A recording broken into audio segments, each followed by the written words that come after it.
এক ব্যক্তি প্রচণ্ড পিপাসায় কষ্ট পাচ্ছিল। সে একটি কূপে নেমে পানি পান করল। বের হয়ে দেখে একটি কুকুর তৃষ্ণায় মাটি চাটছে। লোকটি বলল, এই কুকুরটিও আমার মতোই তৃষ্ণায় কষ্ট পাচ্ছে। সে আবার কূপে নেমে নিজের মোজায় পানি ভরে এনে কুকুরটিকে পান করালো। আল্লাহ তার এই দয়ার কারণে তাকে ক্ষমা করে দিলেন। সাহাবীরা জিজ্ঞেস করলেন, হে আল্লাহর রাসূল, পশুর প্রতিও কি সওয়াব আছে? তিনি বললেন, প্রত্যেক জীবিত প্রাণীর প্রতি দয়ার মধ্যে সওয়াব রয়েছে।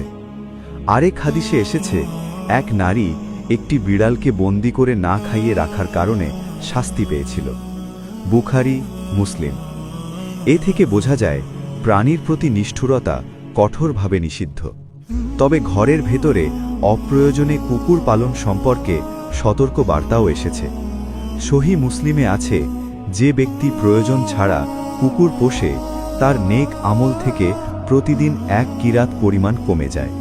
তবে শিকার, পাহারা বা কৃষিকাজের প্রয়োজনে অনুমতি রয়েছে।